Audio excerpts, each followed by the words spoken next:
আসসালামু আলাইকুম। আজকে আইলাম গাওয়ার মেশিন লইয়া।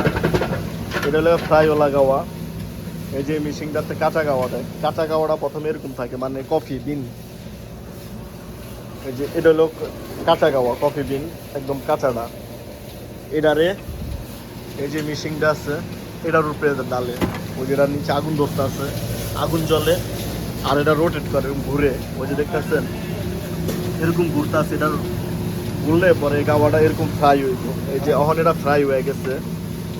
ফ্রাই হওয়ার পর এই জিনিসটা এখনো গরম, মানে হাতে রাখা যাইতেছে না। আধা ঘন্টা 1 ঘন্টা এটা ঠান্ডা হইবে এখানে ফিরা ফিরা। পরে যে এরকম বালতিতে রাখবো। এখানে 2 ধরনের গাওয়া, একটা হলো এটা শুকনো হয়ে গেছে, পরে একদম পুরো ঠান্ডা হয়ে গেলে এরকম কালার আইব। পরে এই যে গাওয়ার মেশিন, বাংলাদেশের মেশিনের মতো, এই যে এটার ভিতরে দিয়া এটা পাউডার করে। মাথুন মাথুন গাওয়াটা কই আপনাকে, এই যে এরকম, এই যে এরকম হইব এই গাওয়াটা। পরে এই যে এরকম মিনিশ হয়ে যাবো কফি বিনটা। এটাই হইল গা মেন গাওয়া।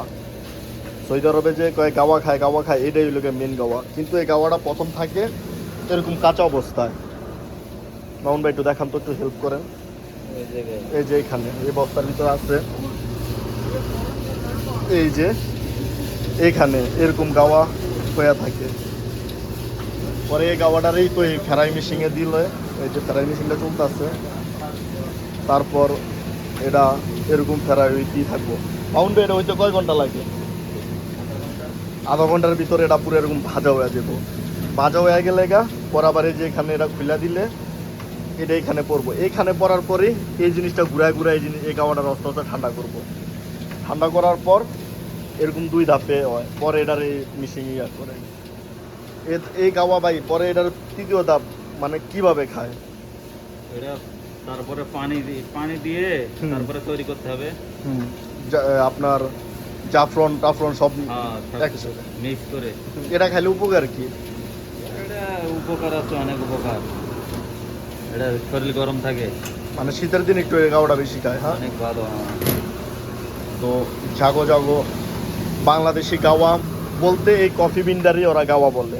মানে এটা হলো আরবি কফি। হ্যাঁ, এক কথায় বলতে গেলে এটা আরবি কফি। যে এই দোকানে এটা পাওয়া যায়। আমার সাদিক, আমার বন্ধু, এখানে কাজ করে। এই যে দেখছেন ফুলটা আছে, এইগুলার আজকে সবগুলারে পাউডার করব। মানে একদিনের ভিতরে হইব ভাই, এই রাতের ভিতরে। রাতের ভিতরে হয়ে যাব। হয়ে যাওয়ার পর এই গাওয়াটারে এখন ওই ধাপে দিয়া পরে এরকম ফ্রাই করব।